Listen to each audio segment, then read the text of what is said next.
what we're looking at here is a movie. If you're going to keep people in the dark about what's really going on, you have to project a movie at them in which they will have a version of reality which is the one you want. There is a conspiracy theory that a shadowy elite of bankers and media moguls are ruling the world from inside a secret room. They say that the people that control this world could sit around one large table and have lunch. The theory goes that these elitists plan to create an all-powerful new world order, a world government that will destroy anyone who disobeys them. It is a theory shared by militiamen and neo-Nazis, and in their own way, left-wingers fighting the global elite in Seattle and Prague. The message spreads through underground videos and anti-New World Order talk shows. Is there a New World Order? There's a New World Order. Is there a new religion coming? A new religion's coming. The New World Order has a certain smell about it. The smell of death. But there's something else. Many conspiracy theorists say that great danger awaits those people who get too close to the truth about the secret rulers of the world.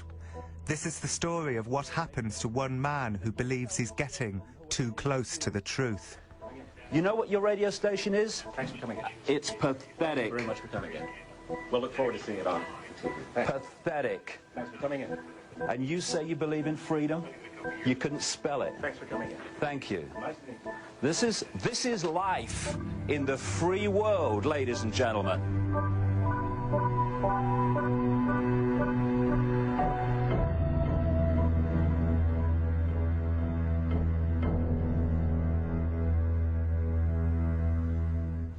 Oh, I know where I am now. Birmingham. One of the world's most successful conspiracy investigators is on a lecture tour of Britain. He is unaware that powerful people are right now plotting his downfall. He is David Icke. So we go past Birmingham City Football Ground, don't we? I played there against the Radio 1 team, remember that? We got beat 7-1 there once, you know. I remember. And I was in goal. I put my head in my hand afterwards and dropped it, you know, it's one of them games. Like, let's see what happens if we go down here. Life's a mystery. Life's a mystery. Cracky. I say that's a wonderful example of what the human race is manipulated to do. Running like crazy just to stand still. As long as we do that, we're controllable. Keep on running faster, but make sure they don't get anywhere. This former BBC sportscaster and once the most laughed at man in Britain is now an internationally successful conspiracy investigator who can play to audiences of thousands all over the world. How did this happen? Here we go. Hello, guys. Hi. How you doing? Of course you can. Who's this to? L-I-Z, Liz. Liz. That's me. Good job, isn't it? Thank you, Mr. Wright. Thanks ever so much. Is this your son? It is. Hi. This is Jamie. Hi, Jamie.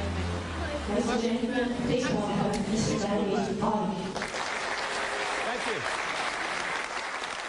When you first hear that line, few people control the world, it seems crazy. But you know the sad thing? Not only is it possible, if you control certain institutions and certain flows of information, it's a piece of cake. You can't control billions of people physically to put people like George W. Bush and Bill Clinton into power. The way the scam is played, and always has been played, is to manipulate the way we think and feel so we perceive the world and therefore behave in ways that the agenda wants us to. Back in the 1980s, David was behaving in the way the agenda wanted him to. He looked set for a glorious career in sports presenting with the BBC, the next David Vine or David Coleman or even Des Lynam. I was a professional soccer player, and I finished with arthritis at 21 and decided I wanted to be a television presenter.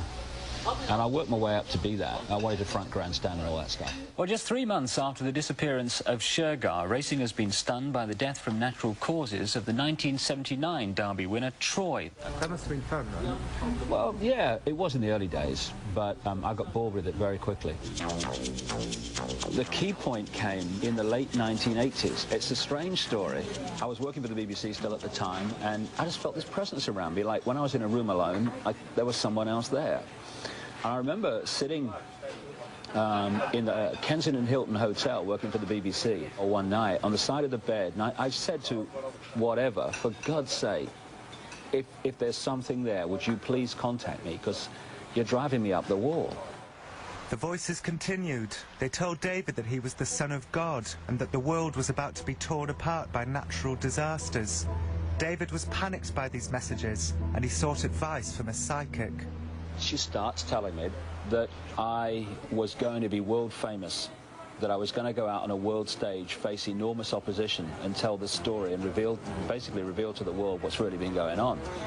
Now, I'm introducing the snooker at the time, John, you know, and I'm thinking, oh, you are?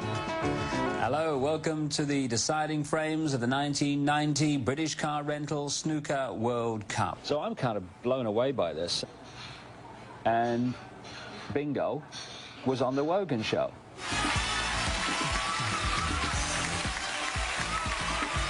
Let me get the story right. The press claim that you claim to be the Son of God. Mm-hmm. Is that true? Yes, you see, the thing is that it's quite funny, really.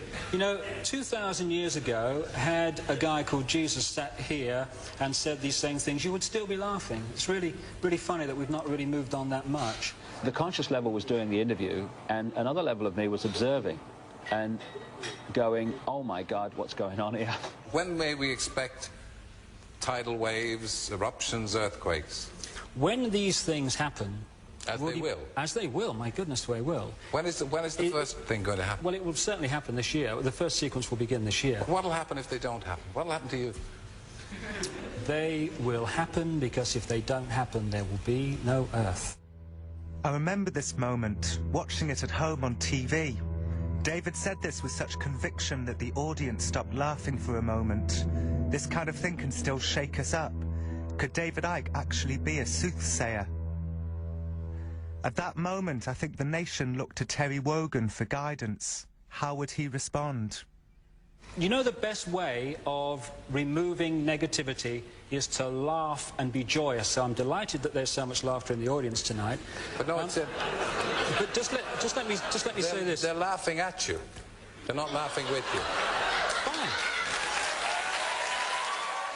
It had a very profound impact on me, the result of that interview, because I couldn't walk down any street in Britain without being laughed at by most of the people. If I'd have been in this little chef, if there were any people here, and this happened to me many times following the Wogan show, people would be giggling and laughing all over the place. Going into a bar or a pub, well, forget it. Then you go home and you turn the telly on, and there'd be a comedian. I only have to say my name, and they had a laugh. What I've heard you say sounds absolute lunacy to me. And I still think you're soppy as a box of frogs. Yeah. David Icke, thanks very much indeed. You had a brain cell, it would die of loneliness. And the scores are teetering on the brink of being exciting. What with Paul and David with 6, and with Ian and Nick with 13. We need a miracle, David.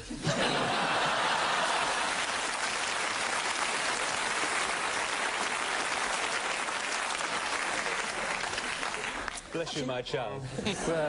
This water tastes a bit like wine, doesn't it?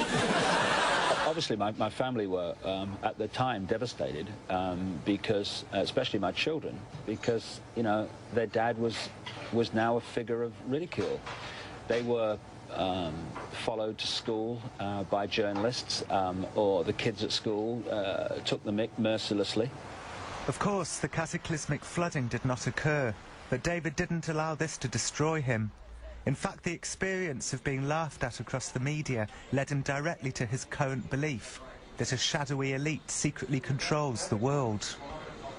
As a television presenter, I'd been respected, and people would come up to you in the street and shake your hand and talk to you in a respectful way.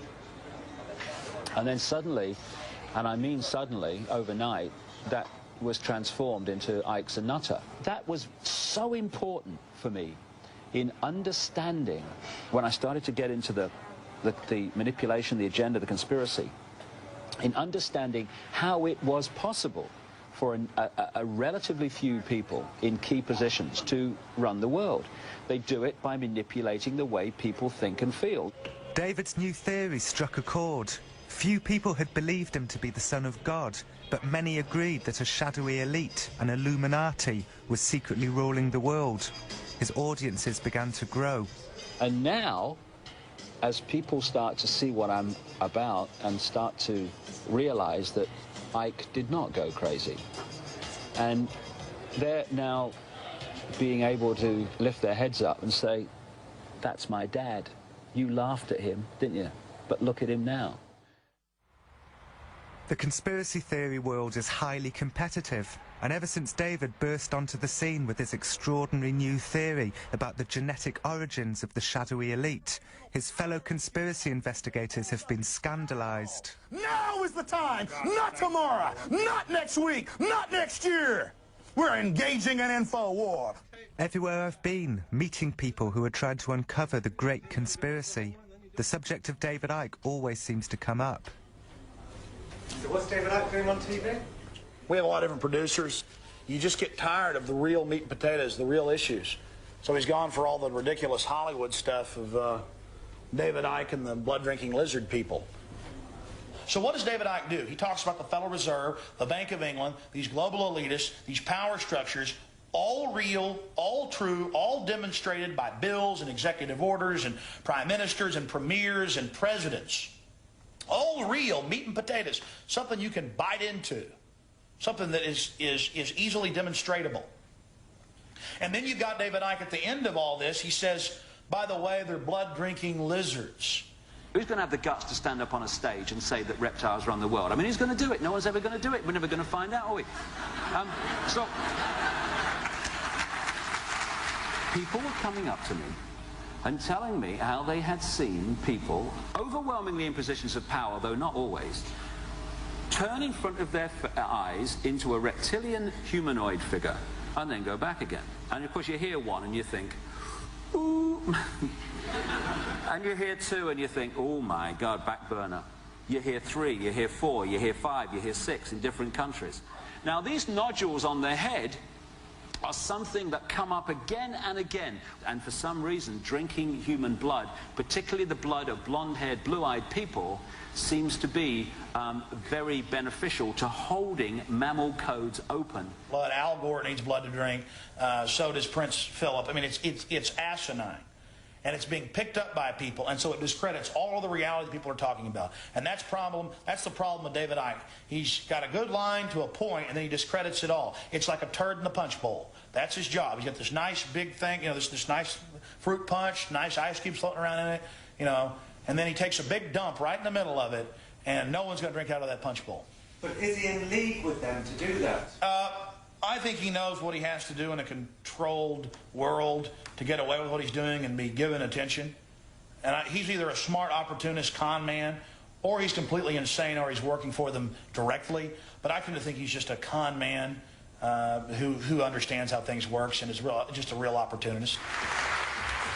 It's 1 a.m. David has lectured for the last 6 hours, as he does most nights all over the world. During the past few nights, he's sold hundreds of copies of his lizard book, The Biggest Secret.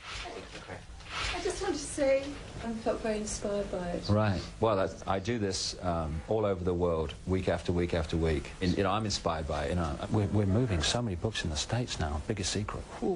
And the second edition is 20% better than the first. I mean, when things like this documentary go out, it's going to fly.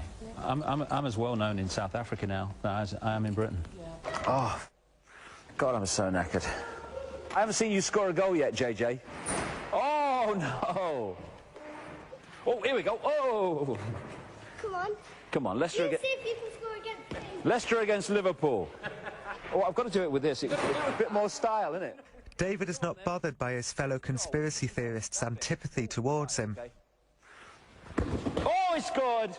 He's a loner who doesn't need the approval of his peer group. What's this going to be a market tomorrow, is it? See, exposing the world conspiracy and then selling fruit and veg. But now there's some real trouble brewing for David, something that might even destroy him. This is the New York headquarters of the Anti-Defamation League, the world's most powerful Jewish defense organization. The ADL's job is to identify and expose anti-Semites. Tell me what you know about David Icke. I know that he about yearly makes a tour of the United States. He is a New Age guru. And unfortunately, his philosophy is tainted with anti-Semitism. The Anti-Defamation League believe, although they're not entirely certain, that when David Icke says 12-foot lizards secretly rule the world, he's using code, and what he really means is that Jews secretly rule the world. If David Icke is telling people that 12-foot lizards equal Jews, it would make me feel very much as if I had something to worry about if David Icke came to town, if he believes that his 12-foot lizards are Jews. The question is, does he believe that? It's hard to know. That's a very good question. If he just believes that they're 12-foot lizards, there are probably reason to be concerned about his health. If he believes that they're 12-foot lizards who represent Jews, there's reason to be concerned for the health of the Jewish community. Knowing what I do about David's past, my guess is that when he says giant lizards secretly rule the world, he really does mean lizards. But I could be wrong. These are old anti-Semitic cartoons from Eastern Europe, and there is something lizardy about the way the Jews are portrayed, encircling and enslaving the world. Is this a coincidence? And there's something else. David has many fans on the extreme right. The hardcore neo-Nazi unit, Combat 18, once attended one of his lectures in London and gave him a glowing review in their newsletter. It was a good speech, they wrote. He began talking about a big conspiracy by a group of bankers, media moguls, etc. He was always clever enough not to mention what all these people had in common. Salt beef sandwich, anyone? So the anti-racists are not alone in believing that when David Icke says lizards, he means Jews. It does open up a whole can of worms about code words. The Anti-Defamation League is really concerned about code words. David's line of defense is clear. When he says lizards, he really is referring to lizards. There is a tribe of people interbreeding which do not relate to any Earth race. It's not the Jews, it's not there's anything. Just look at me. This is not a Jewish plot. This is not a plot on the world by Jewish people. Well, the thing is, when you say this is not a Jewish plot, some people think that's a metaphor for you saying it's a Jewish plot. Are you going to laugh first or me? Who's disappearing up their arse, me or you? You can't win this. This is part of the ludicrous attitude. This is just total friggin' nonsense. David Icke will put his hand to his heart and say, I am not an anti-Semite, I have the greatest respect for the Jewish people, but the Jewish hierarchy, like Muslim hierarchy, the Christian hierarchy, and so on, they're 12-foot lizards. Right. Does that make him an anti-Semite? I think it does. I think it does. I mean, the fact is that that's a favorite way of dealing with anti-Semitism. I only dislike these Jews. I don't dislike all Jews. I just dislike these Jews.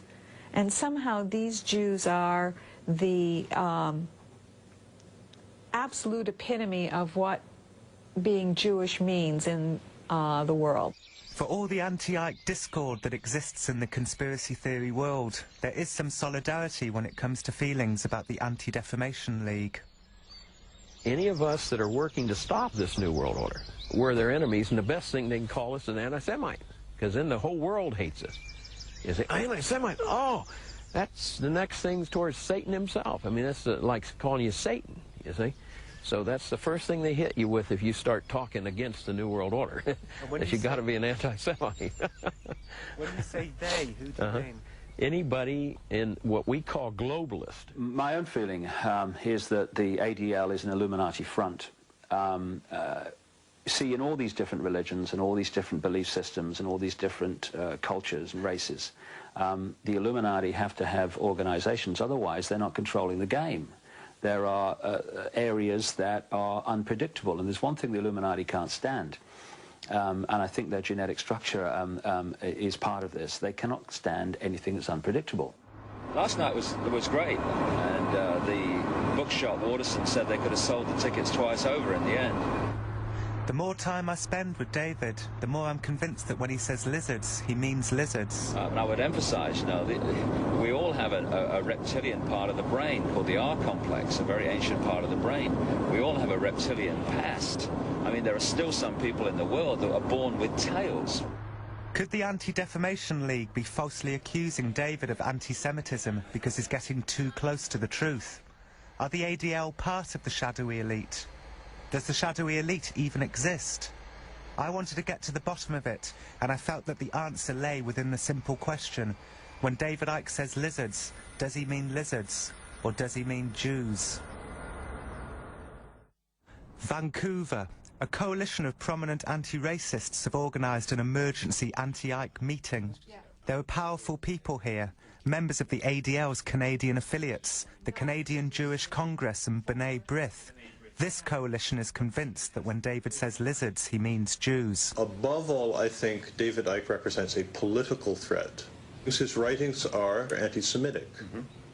He believes that the world elite, the Illuminati who dominate every aspect of our lives, are genetically descended from an extraterrestrial race of reptiles that came to Earth some time ago in the form of humans who are capable of changing their shapes, who are Satanists, who engage in ritual child sacrifice, who drink blood. This is a public meeting, but the chair has let it be known that it is for people who have already made up their minds about David. Unsure people are not welcome. If they could read my mind, I would not be welcome. Because this is actually a meeting for people who are opposed to David Icke's presence in the community and opposed to the things he says. And I would just like to know if there are any people here who consider themselves supporters of David Icke or I haven't made up my mind yet.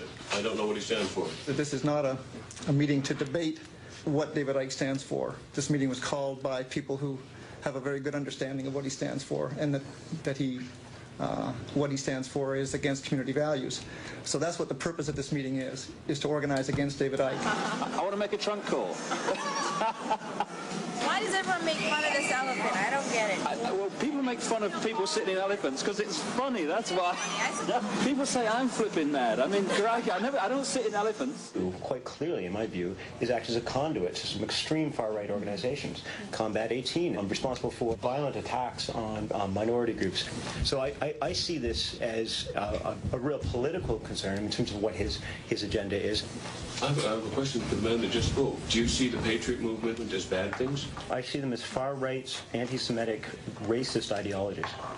I've been in the militia of the United States for the last 4 years. I've only met one racist there. I've met more on the street. I mean, I think at this point that it may be unproductive, you know, for... I'm here to learn. I don't know anything about Mr. Icke. If you want to move me out, fine. But well, I think that there are people who are uncomfortable with you staying at the meeting. Okay. Could I ask 2 questions, perhaps rhetorical, before I leave? Well, we set the terms of the meeting as that this isn't really a debate. Yeah. I wasn't here to debate. I was here to get information about Mr. Icke. But I'll go. I take it most of you consider Nazism and Marxism are not the same thing. Am I right? You would think one is way worse than the other, and that they're not the same? Actually, I think we really need to proceed with the meeting. I'm gone. Thank you. Okay. Wheels have been set in motion. The Canadian Hate Crimes Unit has been alerted. The coalition has also written to ex-Canadian Prime Minister Brian Mulroney to inform him that David Icke is accusing him of being a reptilian, blood-drinking child murderer. But so far, Brian Mulroney has declined to be provoked into legal action. In fact, every individual accused of reptilian blood-drinking by David Icke has so far failed to sue, including Bob Hope, George Bush, George W. Bush, the Rothschild family, the Queen of England, the Queen Mother, Ted Heath, Prince Philip, Chris Christopherson, Al Gore, and Boxcar Willie. You look what I've said in The Biggest Secret about the British royal family, how they're involved in satanic ritual, how they take part in human sacrifice ritual at places like Balmoral and stuff. Come on, let's have you. If it's not true, take me to court, let's have this out. This is Canada's biggest book chain.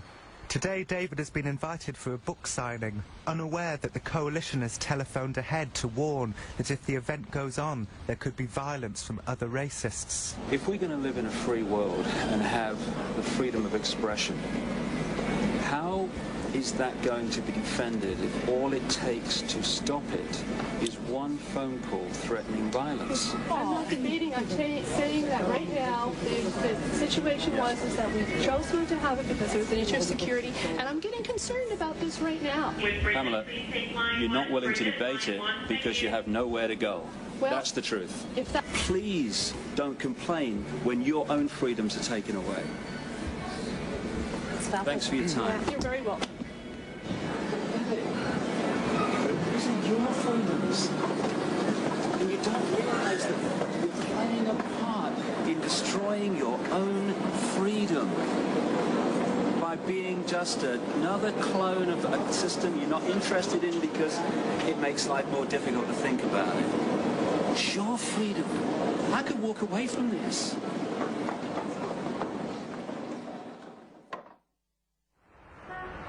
The events of the morning have made David rueful and homesick. Would I want to do other things with my life other than this? My God, yes. It's something related to sport, probably.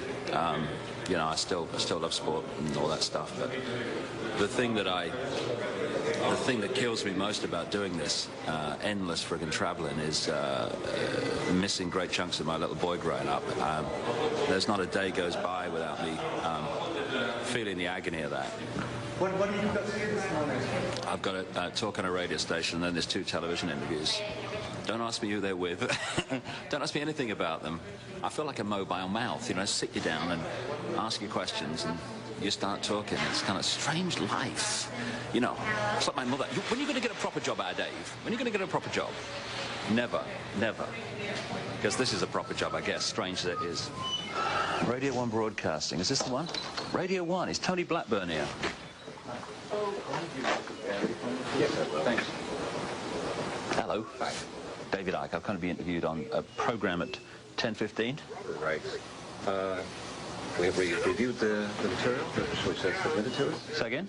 We've reviewed the material which was submitted to us. Uh-huh. And we've also reviewed the radio regulations 1986. I don't believe it. You got an exclusive here. Go ahead. And we just don't feel comfortable with it. Why? Just don't feel comfortable. Why? Explain to me. No, that's it. Sorry. Thank you very much for coming. You have invited me onto a radio station. I turn up on time, and you stand there and say, without any substance or explanation, we're not having you on. Now... I just explained to you. No, you haven't. Why? Tell me why. I have reviewed the material which you have written, and I don't feel comfortable with it on the radio. Why? No, that's it. This is what I'm talking about when I say the public are given one version of reality, and people like this at AM 1040 in Vancouver prevent them having another version of reality, which means, of course, that they're getting part of the story and not what they're really entitled to hear. And if you think not exposing the fact that children are being abused in fantastic numbers, my friend, is too much for your radio station, then you tell the children who are being abused. Thanks for coming in. You know what your radio station is? Thanks for coming in. It's pathetic. Thank you very much for coming in. And you say you believe in freedom? You couldn't spell it. Thanks for coming in. Thank you. Nice to meet you. This is life in the free world, ladies and gentlemen. And this is one of the architects, unknowingly, of the destruction of our freedom. Good morning. Good morning, sir. This is unbelievable. No explanation, no substance, no debate, just that's it. No conspiracy, no suppression of information, ladies and gentlemen of the world. Well, you've just seen it yet again. You did say you were sick of doing radio interviews. That's not the point. Whether I have to do one after the other to get this information out is irrelevant to the fact that the information again and again is being suppressed. Why? They'll tell you what the government wants you to know. They'll tell you what the transnational corporations and the stock market want you to know. They won't tell you what they don't want you to know. And people like that are unknowing, frightened little men who are editing the news while claiming to be part of a media that is free. it was in reading some of the writings of David Icke that the decision was taken, hang on a minute, why isn't this guy in the courts of Canada? Because he out and out calls two of our former prime ministers of Canada, he says they are rapists. And I'm also amazed that if he truly believes that there is a superhuman extraterrestrial power overriding everything that happens on this planet that stifles opinion and stifles free speech, then why is he still with us? Why haven't the lizard men taken him out? How's it going? It's 3-0 for us so far. Leading the radio show. 2 on Seafun. His book signing at Chapters. Actually, Chapters gave us another one. I think it's 4-0 when they kicked him out when their security guards grabbed him by the scruff of the neck and threw him out. So I count that as at least a half. This is Richard Warman of the Canadian Green Party. Richard is leading the campaign against David. His aim is to get David deported and his books seized and incinerated under Canadian hate crimes legislation. That's the other thing. David Icke says that no one has ever read his books. Anyone who criticizes him has never read his books. When David Icke says lizards, does he mean Jews? No, well, half the time I think they're intermixed, because if it's all the Illuminati, and most of the Illuminati are famous Jews, and if the Illuminati are descended from extraterrestrial fourth-dimensional lizards, as they are wont to be, then yes, I think unfortunately Mr. Icke is referring to them as lizards. Gentlemen, here's to cooperation. Cheers. Gentlemen, too evil. I think we can release the hounds now. You know that David thinks that you're the hidden hand behind all of this? Make a note. He's on to me. Well, yes, of course. I am probably descended from some sort of fourth-dimensional, if not even fifth-dimensional lizard, but David's not ready for that information yet. David's just not ready. A representative from the Anti-Defamation League is in town to speak at the university. Tony and Erin from the coalition hope to co-opt the audience to their mass anti-Icke picket at David's lecture on Sunday. Now, well, when we talk about Holocaust denial, I think the first thing we have to understand is the nature of the message. On the surface, Holocaust denial, everyone from Ernst Zundel to your fellowness, we were talking about Mr. Icke, who is bringing his lizard show to Vancouver. I would be very surprised if he is not a Holocaust denier. But I don't know specifically, but it sort of goes with the territory. We're organizing a counter picket and leafleting Sunday morning at 9 a.m., and I really encourage people to come out. I'm just going to give you a couple quick quotes just to contextualize what this Icke guy is about. There's an interesting quote which he has on the Anti-Defamation League itself, and I'll just quickly read that. In Britain, I'm told by an extremely reliable source, very close to the intelligence organizations, that the far-right group, Combat 18, which is a fascist group which is extraordinary, is a front for the sinister Anti-Defamation League, the United States arm of the Israeli Rothschild Secret Service, the Mossad. The Anti-Defamation League, the ADL, has been operating in Britain and Europe since at least 1991, and its role is to brand as anti-Semitic anyone who's getting close to the truth of what is going on. What better way to discredit an investigator than to have a far-right group like Combat 18 to praise them? I'd encourage people to come out Sunday morning, 9 o'clock. Thursday, the coalition has failed to convince VTV, a popular local television station, to cancel David's scheduled appearance. Finally, David has a chance to put his side of the story across to the people of Vancouver. Joining me now is David Icke and SFU psychology professor Dr. Barry Beierstein, who is also president of the BC Skeptic Society. Dr. Beierstein, whether or not Mr. Icke's theories make sense, why do you think he has a following when a lot of people would think that the ideas are completely out of this world. What research have you done on that? I'm just trying to just get this question from Dr. Byer. And you make Dr. statements like Beyerstein. that. That's nonsense. Well, I think the nonsense is in the other side, but that aside, your question was why do people believe it? Well, I think people like to enchant themselves, and this is classic mystery mongering. People want there to be grand conspiracies, and they want the world to be an even more mysterious place than it is, and they want simplistic, pat answers for why they're not happy, while why the world isn't the wonderful place they think it should be, and that is more satisfactory. Professor? Just a minute, let me finish. That's more satisfactory psychologically than the sort of thing that science and decent scholarship will say. Well, let's get Mr. Icke to respond to that. Professor, did you major in patronizing the people of British Columbia? Because you really ought to have done. Tell me about... Hold on a second. Here. I mean, hold on a second. Let's stick with your silly ideas, not the people that believe them. Okay. Let's talk about, first of all, why sure Jewish groups are calling you anti-Semitic. Because I'm getting too close to the truth. When you get too close to the truth, they can assassinate you, or they can assassinate your character. In my case, they've chosen the latter. How would you respond to that, Dr. Beyerstein? Don't get into these convoluted and paranoid fantasies that people are trying to shut you up. I mean, and what are you doing? You're on one of the biggest media outlets in Vancouver right now. That's hardly shutting you up. I've actually had 2 major interviews on radio pulled this week by the owners of the network.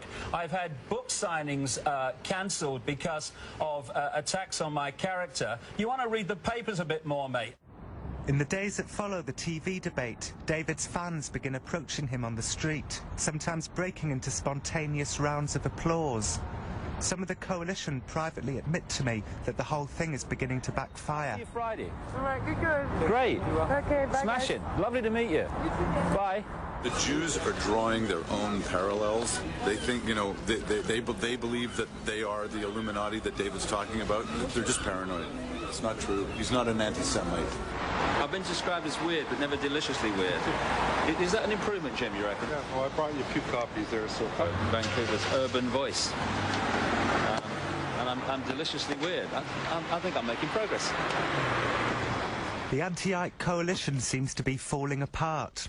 The powerful Canadian Jewish Congress has already withdrawn, stung by the lack of support from the public.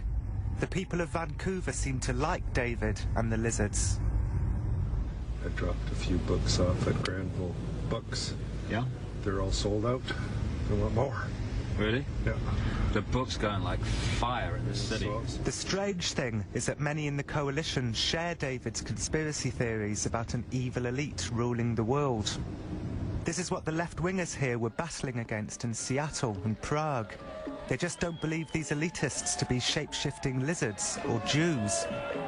What we do have to remember is out there are lots of people who are undecided on many things that he stands for that sound very progressive. He's against the WTO. I'm against the WTO. There are very rational explanations of corporate globalization. It's not a conspiracy. Corporations do what they do because they are corporations, and we don't need to imagine conspiracies to explain why they would do everything they possibly can to increase their profits and take away the rights of workers and suppress democracy. That's their business. In fact, that's their only business. The problem is this. David Icke has become so popular here in Vancouver that those people who don't believe in the lizards are beginning to seem like has-beens. His views are expressed as the answer. You know what I mean? A lot of, especially young people, are getting involved in these issues, and they're seeing the, this big task before them, and we sort of have the answers as a group of people, but David Icke has the real answer, and it's these conspiracies and their lizards, and that's linked to dehumanizing, the Jewish elite.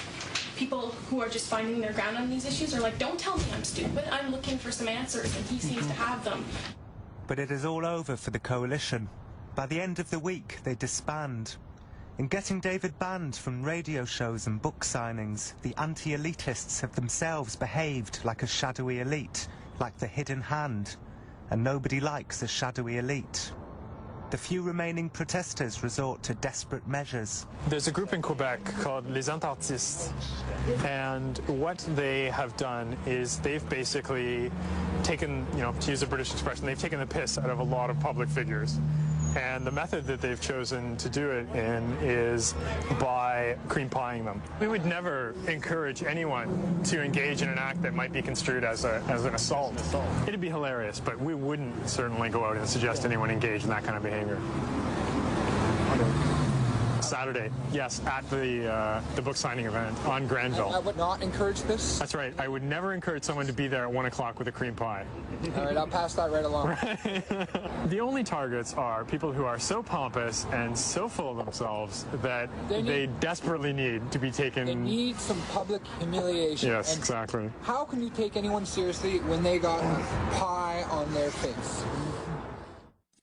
Saturday morning, and David is soon to be humiliated in front of his followers at a book signing at Granville Books. And but I'd like it to be near the beginning, because then you know, you get pie in his face right at the beginning. Can you do the rest of his shtick if he's all disconcerted and covered in meringue? Meringue is... He's very slick, and his lies, you know, he's never had anything stick to him, so we wanted the meringue to stick to him. I mean, it's got another ability, especially these nice big sort of poofy ones, because they make a lovely fooping sound and get a good splatter, they've got a wide splatter radius. You look scary. The protesters have decided to create a distraction by getting some of their number to dress as giant lizards.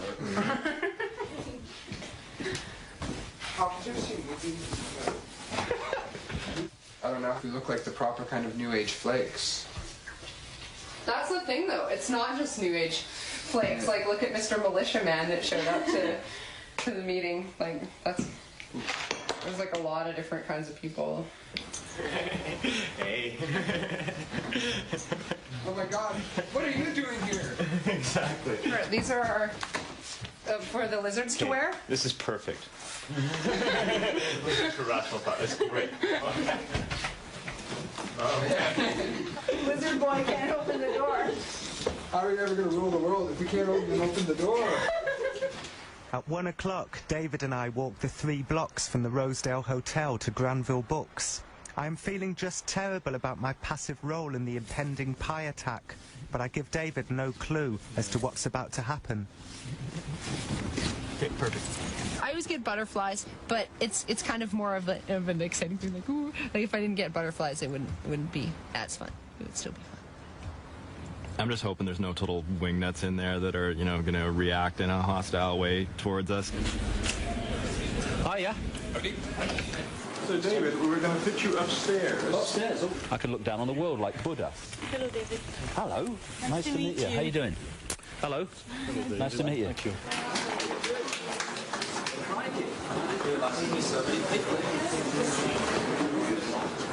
He's up in the balcony, his back to the stairs, and there's a bit of a press scrum right now, actually. There's a bit of a little press scrum going on, and some people lined up and whatnot. What I think there's a great possibility of, for les entartiers, is just go up the stairs and get them from halfway up the stairs from the side. You know, life speaks to us all the time, and if you observe life, it's an amazing, constantly repeating library of knowledge. A point some centuries ago. Oh, here they come. The circus is here. The reptiles run the world, eh? Talk about your anti-Semitism. Tell us why you're against Jews. Oh, come on. Distracting people from real progressive activism with bullshit science fiction stories and anti-Semitic crap. Maybe the lizard should ask the question. Tell us why you're against Jews. Don't care what you have to say. Get out. Don't care. Get out. You're not welcome here. Get out. Get out.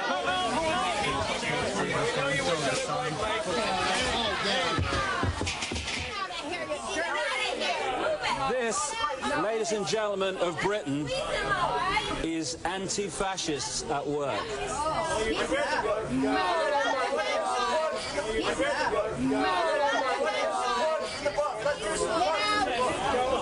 More sugar! The pie throwers left the store in such a hurry, they didn't realise that they missed David and hit the children's book section. I mean, this is par for the course when you're dealing with actions like this. Usually something to do with children get affected by it, you know. Children's books. Yeah? Not quite the same. Throw your custard pie in red. Yeah, this is pretty bad. You're going to lose this one. Pie in the face is the ultimate expression of free speech. As far as I'm concerned. But I'm no academic. What did you do? I was surprised about the violin. Or two people tried to trip me downstairs and one person tried to push me down the stairs, and all three of them were old ladies.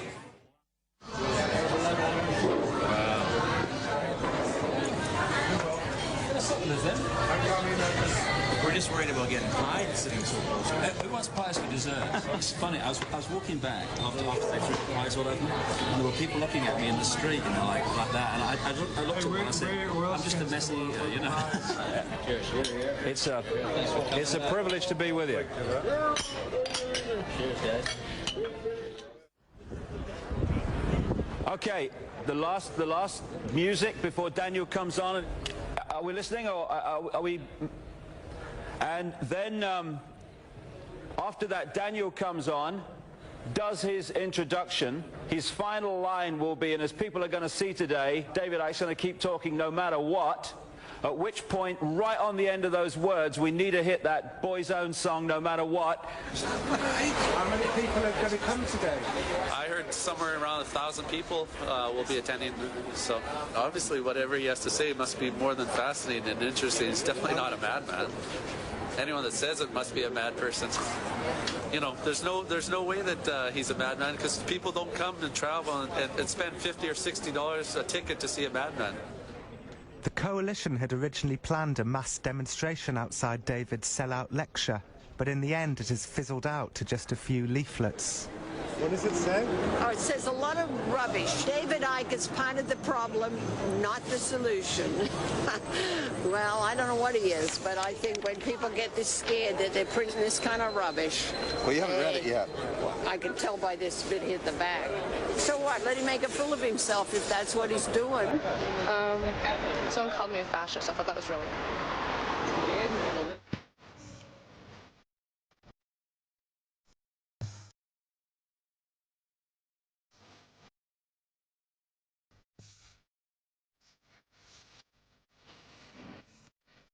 No matter what they teach us, what we believe is true. No matter what they call us. Later, I heard some of David's entourage talk about the failed protest, and I overheard one of them say, "The fat Jews f***ed up." David wasn't around to hear this comment. When they saw that I had, they blushed and fell silent and said nothing like it again. The anti-racist action people managed to identify 5 members of the Aryan Nation, and I specifically saw one guy, at least, who was a little bit more hardcore, actually a swastika on the back of his neck tattooed on, and the SS called lightning slashes on his left forearm. So that was pretty scary. But the line was generally filled with white, wealthy, lizard believers. Later still, before David's Christmas 2000 tour of Britain, Richard Warman will write to David's British venues to inform them that David is an anti-Semite. The promoters will take Richard at his word and cancel much of the tour. But that is in the future. For now, David takes his applause. Thank you. Thank you. Thank you.